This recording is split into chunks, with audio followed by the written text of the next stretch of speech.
Bonsoir à toutes et à tous. Donc je me présente, je suis David Dautelon, architecte et cofondateur avec Vendry Marchais de l'agence L'Atelier Senzu. Déjà un grand merci à Yves, à la ville de Nice, à l'Ordre des architectes de nous avoir invités. On est très heureux et très honorés de pouvoir vous présenter notre travail, qui, comme tu l'as dit, a commencé avec, enfin qui n'a pas commencé, mais disons qui a été présenté au grand public avec les albums. Et donc l'idée, c'est de vous présenter un peu le parcours d'une jeune agence et des problématiques qu'on rencontre, les commandes sur lesquelles on travaille et l'architecture qu'on y développe. Donc voilà, les deux associés commencent toujours par une présentation extrêmement narcissique de notre agence. Tu posais la question justement de pourquoi l'agence s'appelle l'Atelier Senzu. Le Senzu, c'est un haricot magique dans le dessin animé Dragon Ball Z. Donc c'était une blague qu'on avait faite en tant qu'étudiant et puis qui a perduré dans le temps. Mais là où on retombe sur nos pattes finalement, c'est que le Senzu, ce haricot magique, c'est un haricot aux propriétés régénératrices.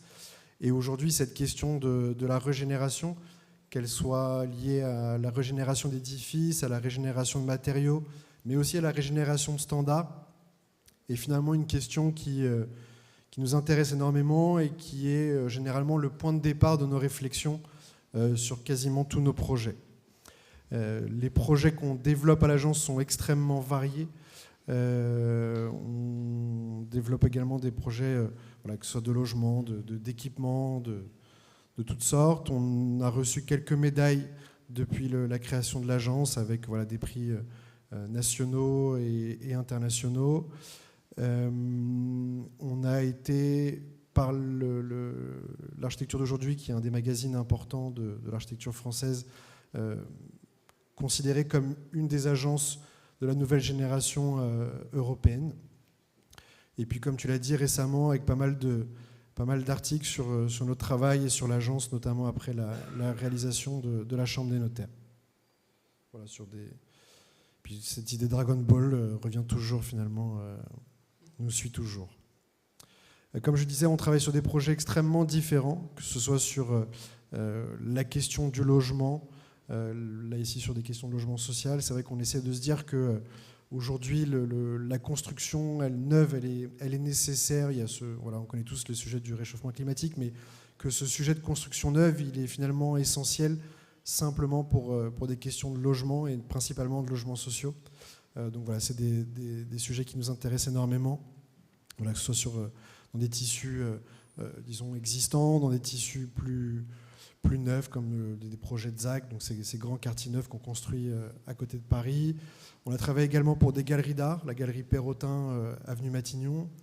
On travaille également beaucoup cette question de l'équipement culturel qu'on développera de manière plus dense pour le projet du Grand Palais, avec toujours cette question des espaces communs et de ces externalités positives qu'on peut créer dans un équipement comme le musée. Là, ici, c'était pour le musée d'architecture et de design de Helsinki, ou sur des questions de transformation également de bureaux qui étaient avant finalement un ancien tripostal construit par Louis Arech dans les années 70, et comment est-ce que finalement on arrive toujours à tirer bénéfice d'une situation existante. Là ici c'était les anciens lieux où passaient les camions pour les tripostaux.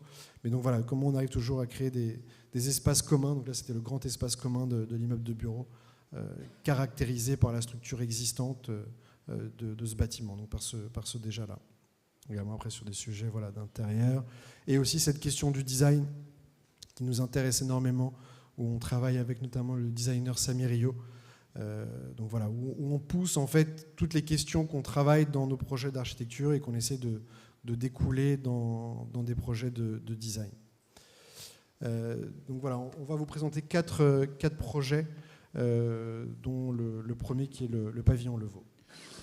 Est-ce que vous m'entendez bien ?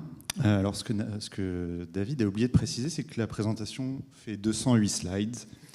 Donc accrochez-vous, puisqu'on a plein de choses à vous montrer, plein d'histoires à vous raconter. La première brique, Yves l'a un peu introduit, le sujet de l'architecture scolaire nous tient très à cœur. Et ce grand sujet, qui est un vrai sillon que l'on creuse à l'agence, est composé de plusieurs briques. Et la première brique, c'est ce projet-là, le pavillon Le Vau, qui est un petit projet de 100 mètres carrés dans l'Est parisien, en Pisé. Et donc qui nous a valu pas mal d'articles, à vrai dire 2 articles dans Le Monde, mais beaucoup de presse aussi étrangère. Beaucoup d'architectes sont venus visiter aussi ces 100 mètres carrés. L'histoire est très intéressante. Donc on est porte de Bagnolet, à l'est de la capitale. On est vraiment côté périphérique. Le périphérique est ici. Et ce grand groupe scolaire, ce grand groupe scolaire est le groupe scolaire Le Vau. Et donc, vous avez des HBM ici, des logements sociaux. Et donc, certains parents ne rentrent pas dans l'enceinte de l'établissement parce qu'il y a une crainte de l'institution scolaire. Et donc ça, c'est la genèse du projet, puisque c'était un appel d'offres. C'était un appel d'offres où il n'y avait pas d'esquisse. Donc c'est répondre à une commande, et cette commande, en fait, l'origine de cette commande tient de cette situation où certains parents n'osaient pas rentrer dans l'école puisque l'institution provoquait une certaine crainte. Parallèlement à ça, la ville de Paris a lancé ce qu'on connaît tous maintenant et toutes, c'est les cours Oasis. Donc comment lutter comment lutter contre le réchauffement climatique en végétalisant les espaces libres aux alentours de l'école. Et en fait, ces mêmes parents se sont portés volontaires pour l'entretien et pour faire vivre les espaces verts qui avaient été aménagés. Et donc, la mairie de Paris a vu une formidable occasion de créer un pavillon, une sorte de tiers-lieu entre les quartiers et l'école, une sorte de terrain neutre. Et donc, c'est à ce moment-là qu'on arrive. C'est un budget participatif, c'est une procédure adaptée. Donc, la commande, c'est vraiment construire une cabane en bois, c'était l'intitulé, donc on est en 2019. Et donc nous, on arrive à ce moment-là. Donc pas de projet, donc on commence à écrire cette histoire avec l'équipe pédagogique et la mairie de Paris. Juste une petite slide pour expliquer notre démarche. On crée beaucoup d'options dans le processus créatif pour nous amener à des esquisses. Donc là, c'est toutes les versions, des carrés, des triangles, etc. Et l'idée, c'est de composer avec notre client. Et puis là, d'arriver à stabiliser. Donc là, c'était des maquettes, c'était les fameuses maquettes des AJAP, les petits cônes. Donc c'était des maquettes en A4, en papier. Donc tout ça pour dire, voilà, il n'y a pas de projet, il n'y a pas d'idée préconçue, on est arrivé comme ça avec des tests pour arriver à une forme. Je reviens un peu en arrière. Donc, quand on nous raconte cette histoire de cette école, de cette institution qui fait peur, nous, architectes, on se dit mais c'est quand même invraisemblable d'avoir un lieu qui est quand même le lieu de l'enfance, de l'éducation, qui puisse produire ce genre de réaction. Et donc on a ouvert nos livres d'histoire et nos livres d'histoire de l'architecture, et on s'est aperçu que le bâtiment scolaire était extrêmement standardisé. Et donc depuis Jules Ferry, mais un peu avant, donc ça c'est les plans qui sont apparus dans les lois. Donc la salle rectangulaire, le premier rang, le dernier rang, la fenêtre à gauche pour pas faire d'ombre droitier, le grand préau, etc. Et en fait, on s'est rendu compte que l'école primaire qu'on connaît tous est en fait un lieu très standardisé d'un point de vue bâtimentaire. Donc c'est là où on s'est dit, en fait, proposons l'extrême opposé, proposons un espace pédagogique circulaire. Et donc voilà, la genèse de ce projet part un peu de l'intérieur, où nous avons souhaité réaliser une salle de classe, un lieu pédagogique qui soit totalement circulaire, où il n'y a pas de premier rang, pas de dernier rang, qui pose la question de l'espace, du lien entre l'espace et la pédagogie, comment on génère un espace où l'on apprend bien, où on enseigne bien, et de changer le rapport aussi entre les enfants, les étudiants et puis leurs enseignants. Donc voilà un peu le plan très rapidement, avec cette couronne, puisque ce n'est pas qu'une salle de classe, c'est aussi un pavillon polyvalent. Donc qui dit polyvalence dit des usages successifs qui s'enchaînent, donc du mobilier à ranger et à sortir. Donc vous avez toute une couronne qui est asservie au rangement. Vous remarquerez aussi que le centre de la pièce est désaxé par rapport au centre du bâtiment, ce qui nous permet d'avoir des épaisseurs assez différentes pour avoir des sanitaires, des cuisines et des rangements. La prouesse, alors je le disais, l'intitulé c'était vraiment une cabane en bois, mais on a souhaité injecter dans ce petit projet un peu d'ambition architecturale, et c'est là que l'idée de la Terre est venue, puisque on avait évidemment, quand on décide de générer un espace circulaire à l'intérieur, on se dit qu'à l'espace extérieur on aimerait aussi faire un pavillon circulaire, et donc le matériau terre répondait très bien à cette problématique de pouvoir rendre courbe ces murs. que nous avons réalisé. Là, c'est une image de l'intérieur où on voit vraiment cette charpente en bois qui est posée. Je reviens sur la slide d'avant. Vous avez la composition du mur de la façade est très simple. Vous avez des fondations en béton parce que le Pisé n'aime pas l'eau. Et en fait, on est dans le 20e arrondissement qui sont les anciennes carrières de Paris. Donc, il a fallu se prémunir de certains risques. Du coup, nous avons des fondations en béton teinté. Ce mur, qui sont 6 murs courbes, en fait, qui sont exactement les mêmes ouvrages qui sont réalisés en terre à côté de Beauvais, donc en pisé, compacté, et au-dessus, une charpente circulaire comme une roue de vélo que l'on voit ici. Donc là, on imagine les rayons du vélo, et puis le centre ici, qui est un oculus. Et puis tout à l'intérieur aussi un mur en briques de terre cuite qui a une vraie inertie thermique, donc c'est-à-dire que ça permet les écarts de température quand il fait froid dehors ou chaud dehors. Cet élément conserve les calories et les rediffuse en fonction de la température intérieure. Donc voilà quelques échantillons aussi, parce qu'il a fallu faire des essais, notamment pour les assurances. Donc en fait, le pisé, c'est quoi? C'est vous avez 20 cm de terre que vous compactez, vous ramenez à 8. Et en fait, toutes ces couches, ce sont les vingtaines de centimètres qui sont ramenés à 8 cm. Et donc, c'est fait au fouloir. Donc, quelques images du chantier où il a fallu réaliser pendant l'été pour faire sécher la terre. Donc, c'est très simple. Hein. On a même réalisé les murs pendant qu'il pleuvait. Ça fait 45 cm d'épaisseur pour que l'ouvrier puisse rentrer dedans et puis fouler la terre. Donc voilà, là, le démoulage du mur en pisé, assez simple. Et puis là, ça a séché. Ça a séché assez longtemps parce qu'on a eu... C'est un petit projet, donc il a fallu aussi courir après les entreprises. Ça n'a pas été un chantier très, très simple à mener. Et puis voilà, toute la technique autour du cercle aussi. On a toute une couronne technique qui permet de mettre à jour la ventilation, les circuits électriques. En termes d'entretien, c'est assez facile. Et puis c'est quand même dans un environnement, vous le voyez sur la slide d'avant, on est derrière l'école, on est vraiment derrière la chaufferie, l'accès à la cantine. Et ça a permis de réactiver le lieu. Donc en fait, ça a plein de bénéfices. Bon, la coupe technique, c'est une toiture zinc, puisqu'on est à Paris, évidemment. Donc on est au pied des Mercuriales, voilà, dans un environnement qui ne prête pas forcément à la qualité architecturale. Et puis avec cette découpe en carrousel, en négatif, qui nous plaît beaucoup. Et en fait, ce projet-là nous a permis de constater que 100 mètres carrés pouvaient renouveler l'usage d'un groupe scolaire un peu à l'abandon, et de re-questionner en fait les usages dans une école. Donc on s'est dit, en fait, si on augmente d'échelle, imaginez ce que l'architecture peut provoquer. Et quand on sait les crises qu'affronte l'école publique aujourd'hui, on sent qu'il y a un vrai potentiel. Et donc ça m'amène à la brique suivante dans notre sillon de l'architecture scolaire. On est à l'après-Covid, donc ces photos qu'on a pu voir, souvenez-vous, quand on entendait le mot distanciation sociale, c'était une époque formidable.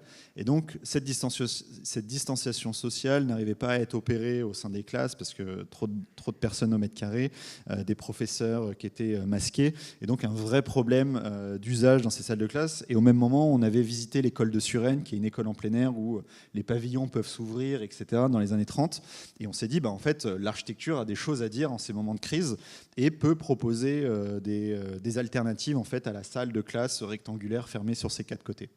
Et donc, ça nous a permis de répondre à un appel à projet lancé par le pavillon d'Arsenal qui s'appelle FAIR, qui promeut l'innovation architecturale et urbaine dans la métropole parisienne. Et donc, on a gagné sur cette idée de créer des petits pavillons dans les cours de récréation pour essayer de revenir à une école en plein air ou une école dehors. Et donc c'était vraiment le début d'une grande histoire, puisque le pavillon de l'Arsenal nous a confié une exposition. Donc tu en parlais, Yves, qui a commencé début juin et qui a fini le 12 octobre, qu'on a appelé l'école idéale. Et donc c'est une coproduction entre le pavillon d'Arsenal et les magasins généraux, qui sont le rez-de-chaussée de BETC, qui est un peu une galerie aussi qui expose des artistes, des designers et toutes les nouvelles manières de s'exprimer, on va dire. Et donc c'est une coproduction et donc nous sommes co-commissaires de cette exposition, l'école idéale. Évidemment, l'école idéale n'existe pas, il n'y a pas d'enseignant idéal, d'enfant idéal, de professeur idéal, et il n'y a pas non plus d'école idéale. En revanche, il y a un idéal de l'école vers lequel on souhaite tendre. Et cette exposition essaye de définir un peu le contour de ce que serait un idéal de l'école. Donc on a souhaité une exposition assez complète qui permet de faire parler l'architecture, le design et l'art et de un peu confondre les points de vue, puisque l'architecte s'occupe du bâtiment, on va dire, et le designer des usages, des sièges en l'occurrence, et de tout le mobilier.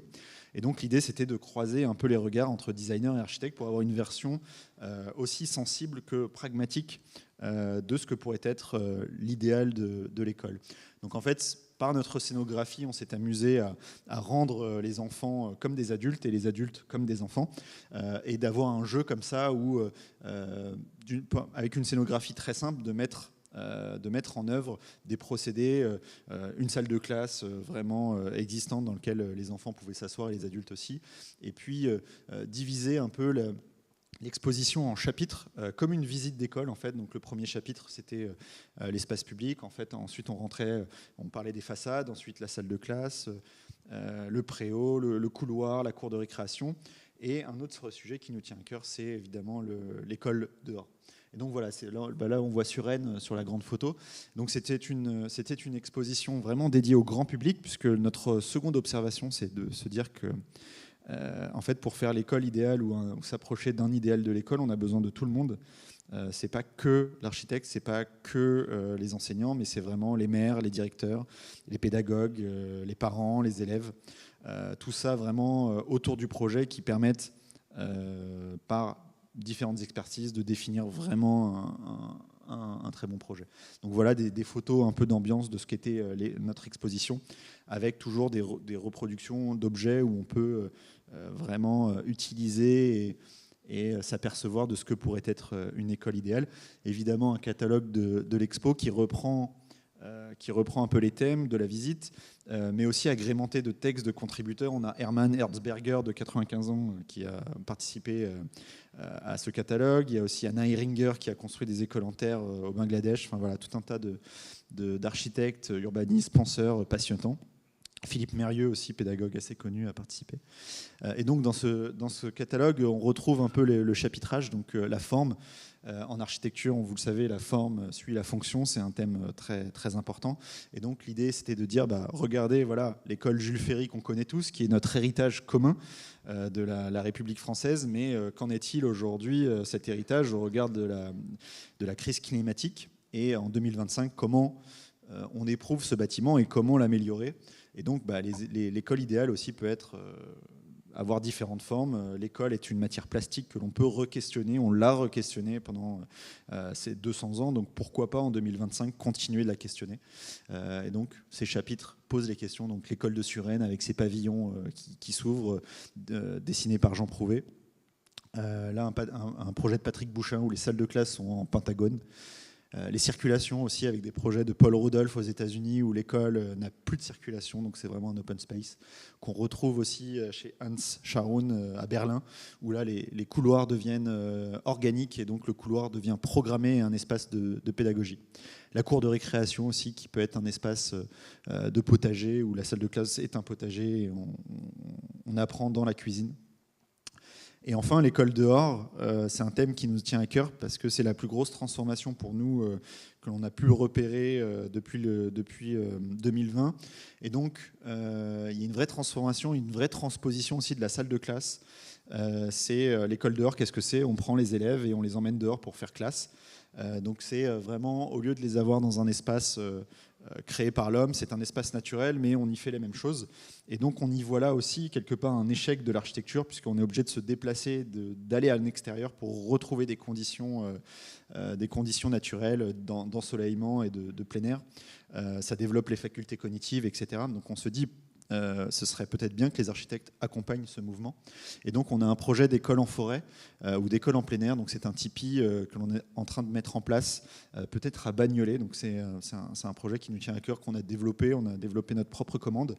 Et donc on a réussi à théoriser en fait de ce que pourrait être une école conçue par des architectes. Donc on retrouve les foyers. Ici vous avez le petit foyer, le tipi ici.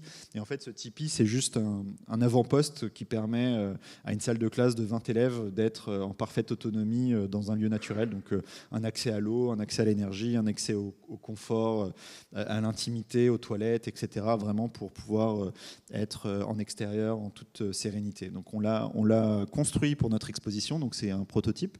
Ce prototype est démontable, remontable, donc on essaie de trouver un point de chute dans la métropole du Grand Paris.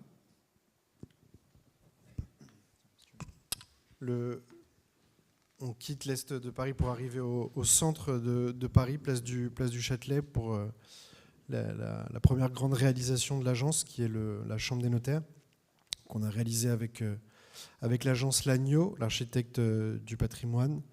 Donc un projet qui faisait partie des transformations relativement importantes pour la ville de Paris et qui, voilà, au moment de son inauguration, a été pas mal publié. Donc on est vraiment au centre de Paris. On est sur la place du Châtelet entre les deux théâtres. Un bâtiment qui est assez peu connu finalement des Parisiens, puisque un bâtiment qui avait assez peu d'interaction avec l'espace public, mais c'est finalement un bâtiment assez important parce que c'est un des premiers bâtiments de l'axe du boulevard Sébastopol, qui est une des grandes artères des travaux d'Haussmann et qui a même été construit avant les deux théâtres. Donc on est retenu en 2019 pour participer à ce concours et on a pour sujet de travail ce bâtiment qui a finalement, c'est un bâtiment qui a eu qui a eu un grand nombre de travaux, mais de manière assez sporadique dans le bâtiment, et qui avait perdu toute forme de lisibilité et de cohérence globale dans son fonctionnement. Et donc le premier travail qu'on mène, c'est justement d'arriver à cartographier le bâtiment pour savoir qu'est-ce qui était finalement de son origine, de ces transformations. Donc on commence par faire cette grande frise. Voilà le bâtiment tel qu'on le trouve au moment du concours. Et une des grands enjeux, finalement, c'est de redonner une cohérence d'ensemble à ce bâtiment, et notamment de pouvoir améliorer le confort d'usage des deux principales actions de la Chambre des notaires, à savoir recevoir du public et en même temps pouvoir faire travailler environ 80 collaborateurs au quotidien. Et donc en fait, dans la composition du plan de l'architecte Rode Fleury qu'on retrouve, on a vraiment cette distinction entre une partie, dans le terme 19e, machine et hôtel. Donc on a sur la partie avant vraiment toutes les grandes salles d'apparat classiques de l'architecture du 19e, et puis sur la partie arrière, toute la partie qui était plutôt destinée à faire fonctionner le bâtiment. Et donc c'est vraiment en partant de la composition originelle du bâtiment qu'on va retransformer ce bâtiment en rendant extrêmement claires les circulations, à savoir la partie publique dans la partie salle d'apparat, dans les salons patrimoniaux, et remoderniser toute la partie arrière pour améliorer le confort de tous les collaborateurs de la chambre.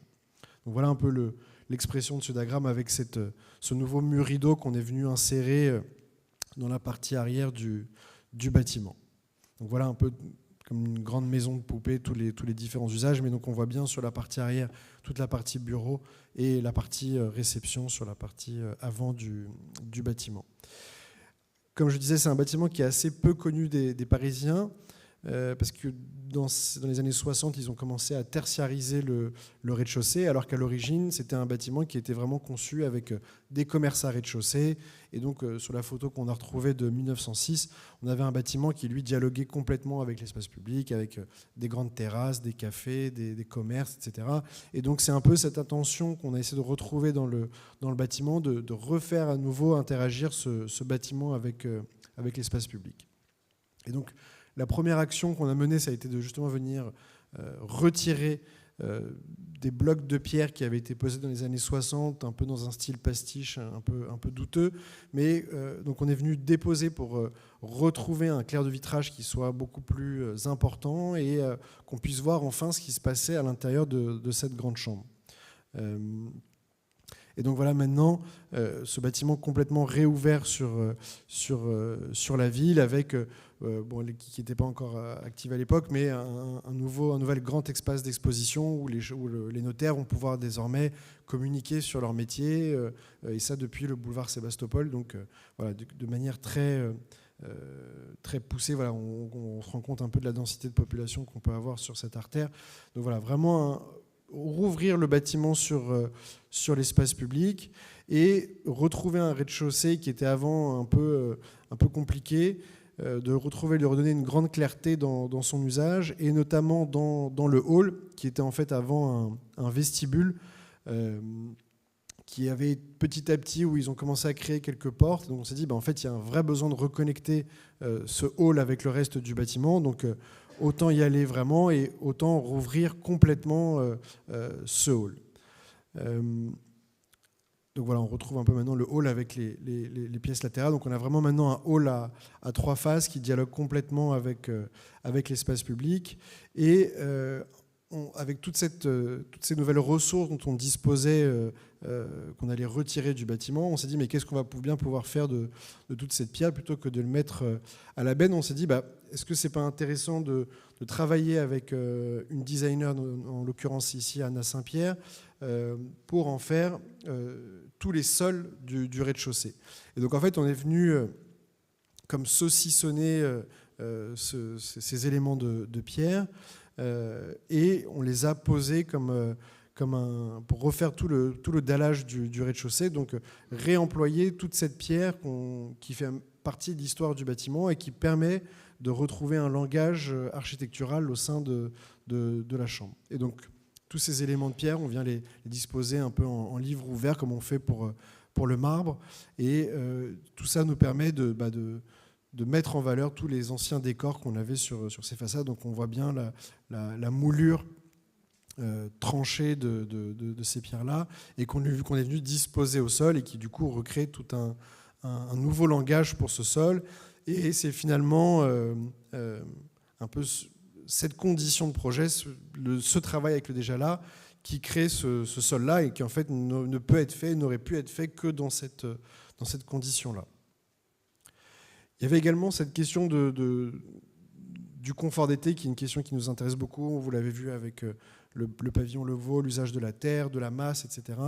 Et là, comme on avait ce besoin d'éclairer grandement les bureaux derrière avec ces nouveaux murs complètement vitrés, on avait besoin de pouvoir rafraîchir l'été la zone arrière. Et on a décidé d'utiliser le jardin, la pièce du jardin, donc recréer une pièce qui n'existait pas dans ce bâtiment, un jardin en plein milieu de ce bâtiment, et qui allait pouvoir faire l'été son rôle de fraîcheur, puisque on a tout un système de ventilation traversante à l'arrière du bâtiment qui permet, en utilisant la terre fraîche, la terre mouillée pendant l'été, de pouvoir rafraîchir toute la partie arrière du bâtiment. Voilà quelques vues depuis les espaces du rez-de-chaussée sur le jardin. Donc on va monter petit à petit dans les étages. Là, on va arriver dans la salle des adjudications, qui avait été une salle qui avait été transformée dans les années 2000, donc qui avait été complètement, pour des raisons acoustiques et techniques, complètement capitonnée de cuir blanc. Et on s'était dit que on était assez intéressé par ce contraste entre un bâtiment extrêmement patrimonial et assumer ses décors, et en même temps une partie à l'arrière extrêmement contemporaine, qui permettait de retrouver aussi à un moment l'esprit du notaire entre patrimoine et modernité. Et donc on est, je passe un peu sur les différentes configurations possibles de cette salle-là, mais ce qui nous intéressait dans cette pièce-là, c'était de justement pouvoir retrouver les décors d'époque, qui étaient recouverts sous cette faux plafond en cuir blanc. Et donc là où on avait les décors, on les a restaurés avec Xavier Lagneau. Et en même temps, là où on n'avait plus de décors, donc là ce qu'on voit sur cette façade en aluminium brossé, là on avait perdu tous les décors. Au lieu de refaire des décors de manière un peu pastiche, on s'est dit réintégrons la présence de ces pilastres par un dessin qui permettait en même temps de finir la composition de la pièce, mais avec un langage qui soit contemporain. C'est-à-dire que là où on avait du décor, où on pouvait le mettre en valeur, on l'a restauré, et là où tout avait disparu, on y faisait un clin d'œil, mais de manière extrêmement contemporaine et assumée.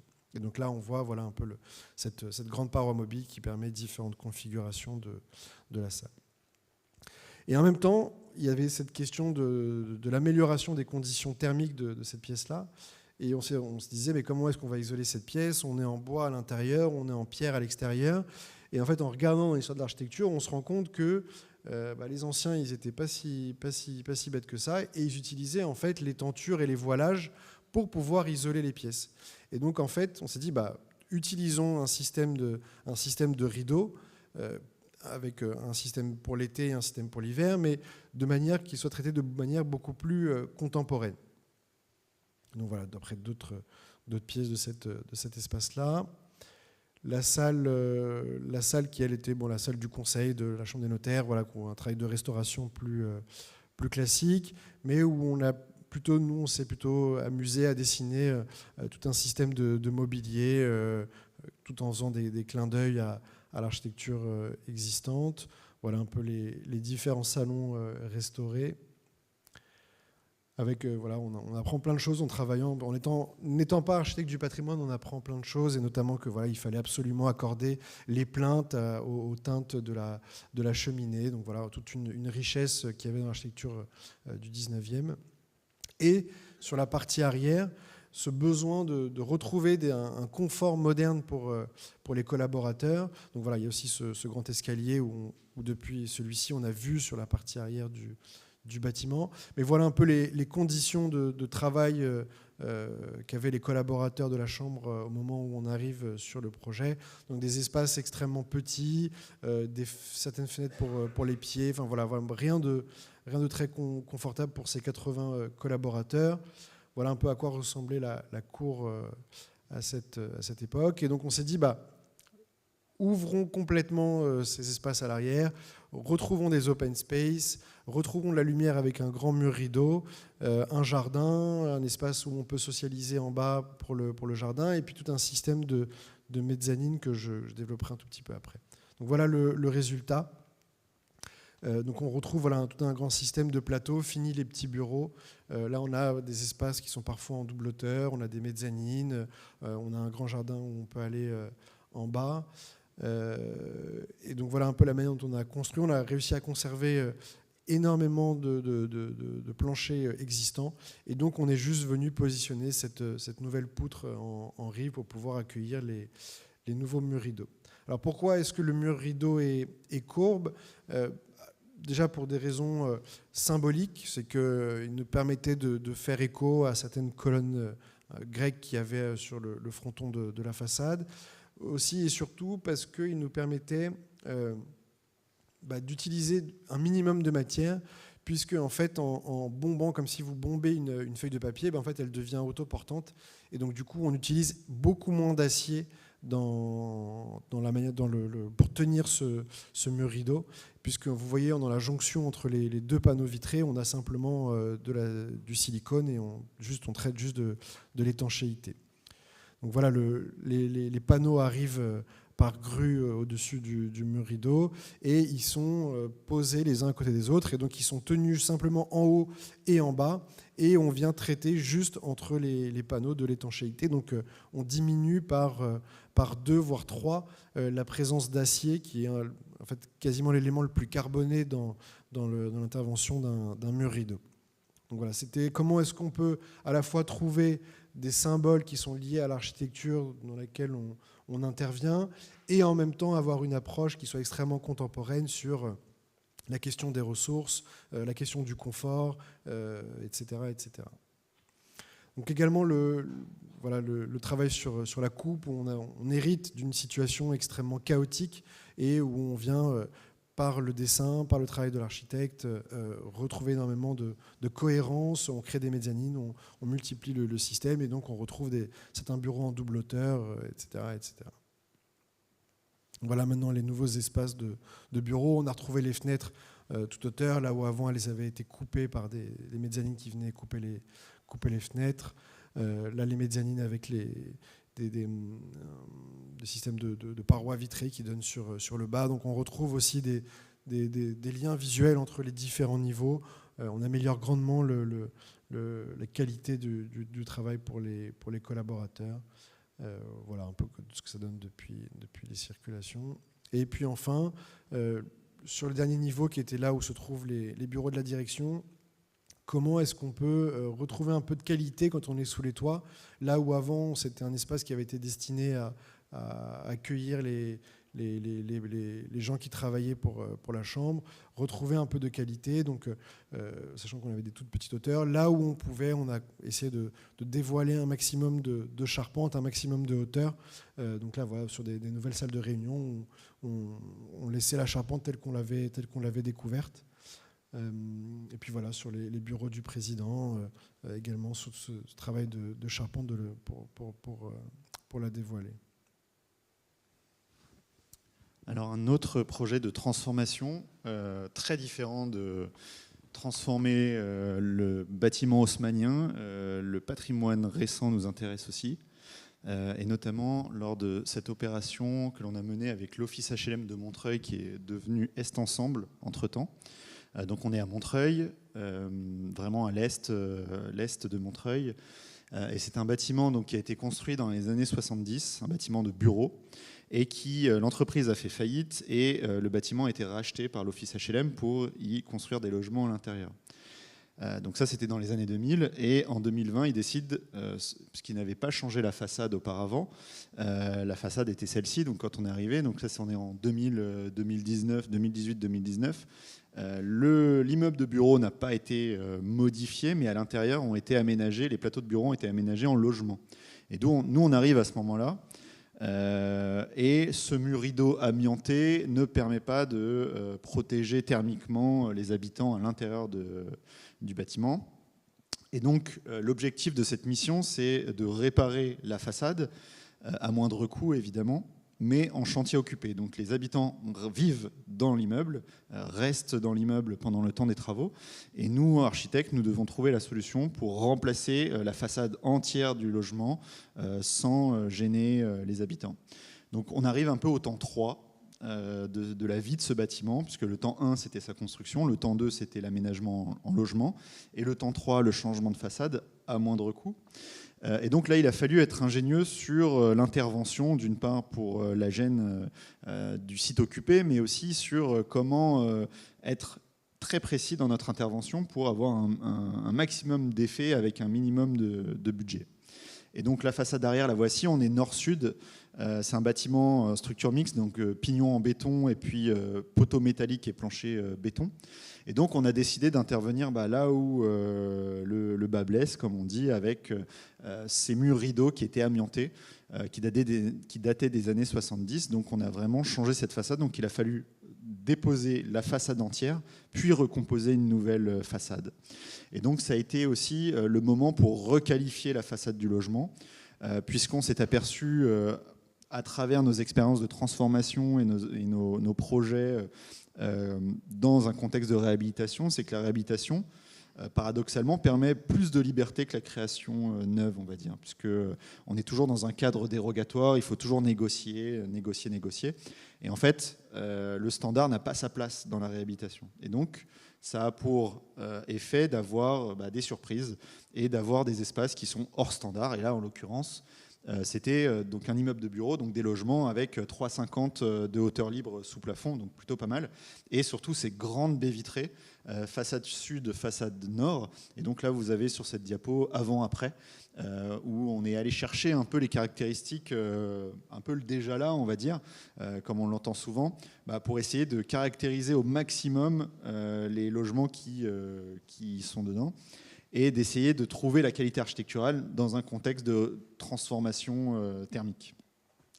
Et donc voilà, donc on s'est amusé à conserver les grandes fenêtres, puisqu'on avait des studios qui avaient vraiment une baie vitrée sur toute la largeur avec une grande hauteur sous plafond. Donc vraiment essayer de tirer parti des caractéristiques tertiaires d'un bâtiment transformé en logement pour créer de l'architecture dans un contexte de logements sociaux.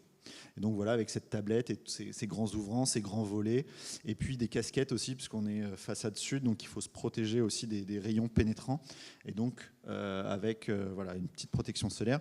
Donc là, je le disais, sur cette photo, on voit bien la caractéristique, c'est notre maître d'ouvrage qui est monté sur la rambarde, et donc on voit bien l'échelle de la taille de la fenêtre, donc vraiment un peu comme un loft, on va dire. Et donc ces grandes baies vitrées, voilà, avec ces grands rideaux et puis ces petites casquettes. Il y a aussi un travail, une attention, puisque là, on a épaissi la façade, puisqu'il a fallu la protéger thermiquement. Donc il y a un isolant qui a été rapporté sur la façade. Et donc la question de la matérialité. Souvent, les protections thermiques, c'est souvent de l'isolant avec de l'enduit par-dessus. Et là, on s'est posé la question de la réparabilité dans le temps du bâtiment, parce qu'on intervient quand même en temps 3. Donc il y aura forcément un temps 4 et un temps 5. Donc on pense déjà à nos confrères qui vont intervenir juste après nous. Et l'idée, c'est de dire une façade qui se démonte, c'est une façade qui est réparable, donc c'est plus facile. On n'est pas obligé d'attendre que la façade en enduit soit totalement décrépite pour intervenir. Donc voilà un peu On est en caillebotis métallique, donc quelque chose de très standardisé et très simple à mettre en œuvre. Voilà quelques photos d'ambiance. Et donc les habitants sont très contents, il n'y a pas eu de gêne, on a déposé les fenêtres. Le but du jeu, c'était de changer la fenêtre en un jour. Et puis après, une fois qu'on avait réglé le hors d'eau, hors d'air, on pouvait travailler sereinement la façade.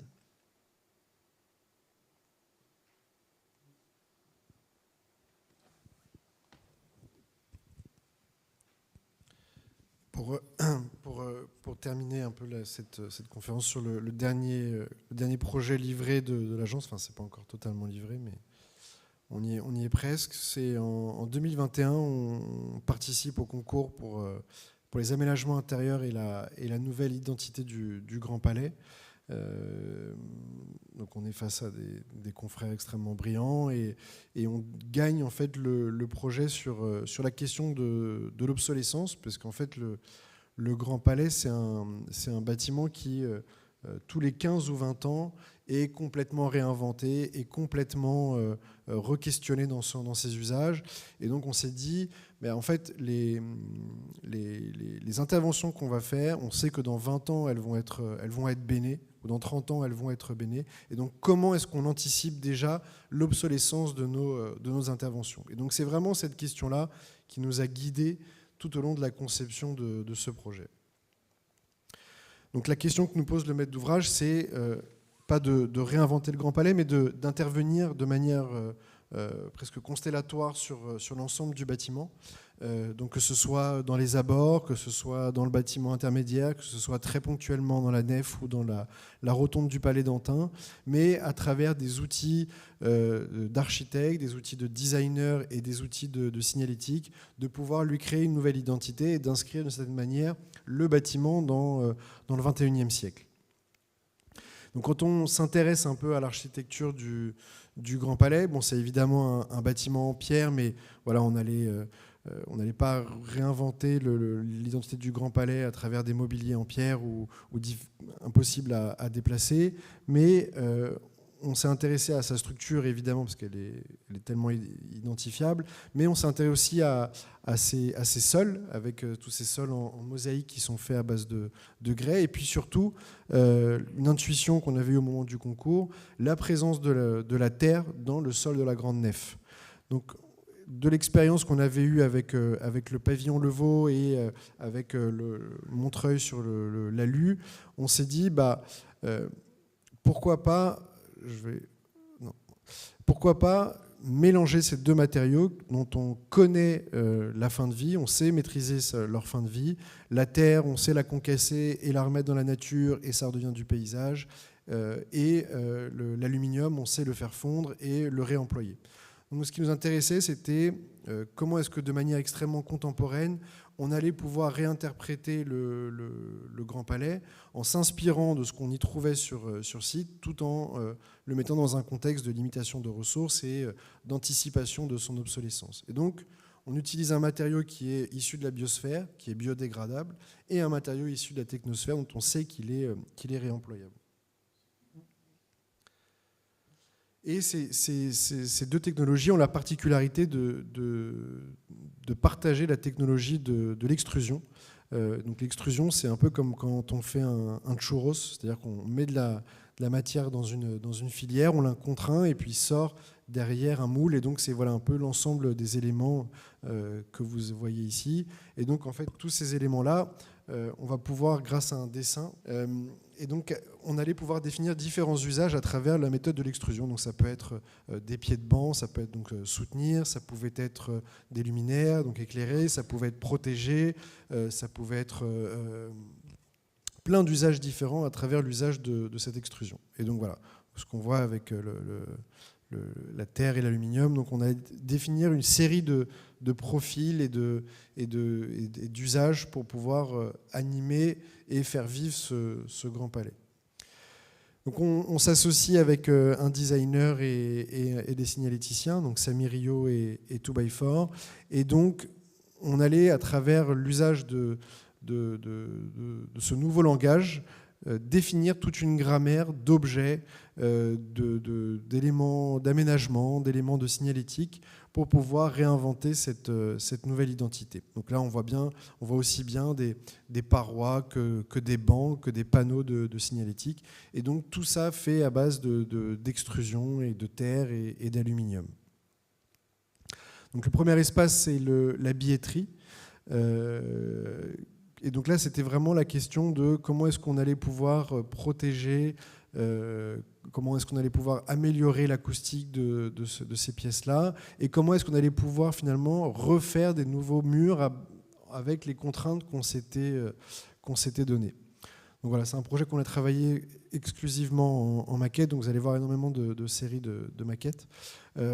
Et donc, voilà, avec les prototypes, moi j'espère bientôt pouvoir vous partager la photo du projet livré. Mais voilà, de se dire comment est-ce qu'on allait pouvoir utiliser des nouvelles manières de fabriquer des murs, des nouvelles manières de pouvoir isoler acoustiquement. Donc en fait, on alterne entre terre cuite et feutre, donc entre absorption et réverbération. Donc voilà, comment, et puis ces formes gauches qui allaient aussi aider acoustiquement. Mais donc voilà, comment est-ce qu'on peut refaire des nouveaux murs avec les contraintes qu'on s'était données. Et enfin, il fallait retransformer tous les espaces communs. Et donc finalement, la question qui nous est posée, c'est comment est-ce qu'on peut réintégrer le musée et la question de l'espace public et pouvoir les réconcilier. Comment est-ce qu'on peut animer 7000 m² d'espace gratuit aujourd'hui dans un musée qui connecte à la fois donc, les expositions de la RMN, de la Réunion des musées nationaux, Pompidou, qui du coup utilise maintenant le Grand Palais le temps de ses travaux, et le Palais de la Découverte, un musée de sciences.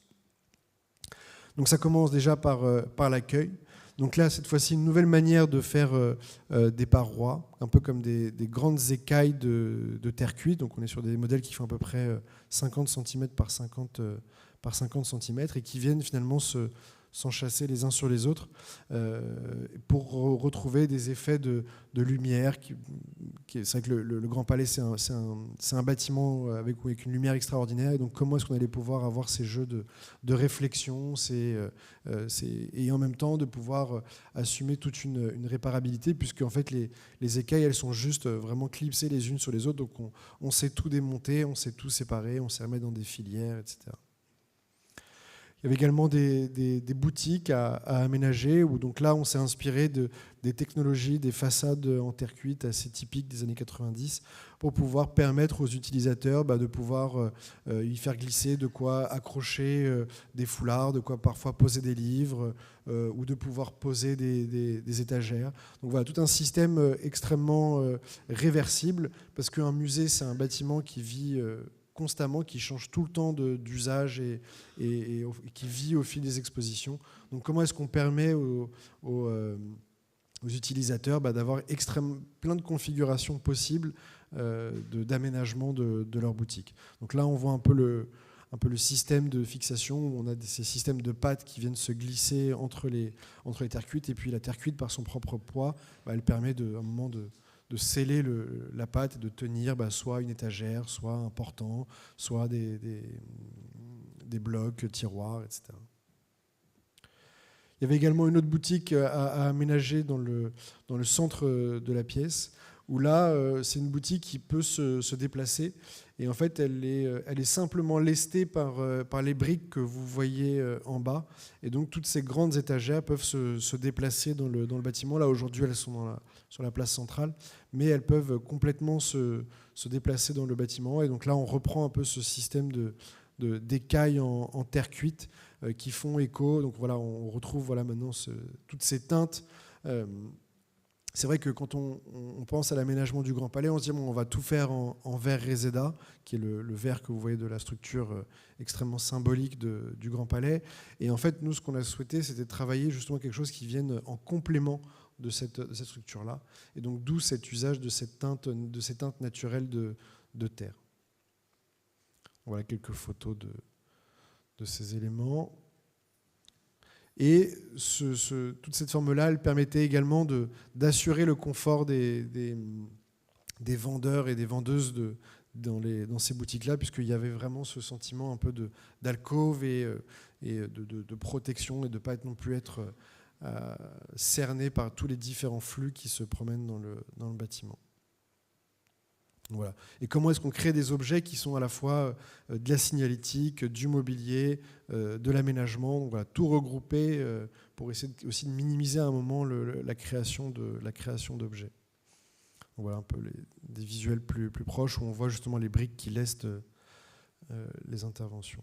Donc voilà un peu la série de couches qui composent les objets. Et enfin le grand salon scène qui est un peu l'endroit de tous les possibles, puisque c'est un endroit où on peut à la fois venir y travailler, c'est un endroit où les familles peuvent venir jouer avec leurs enfants, c'est un endroit où on peut venir prendre un café, où on peut aller dans les boutiques.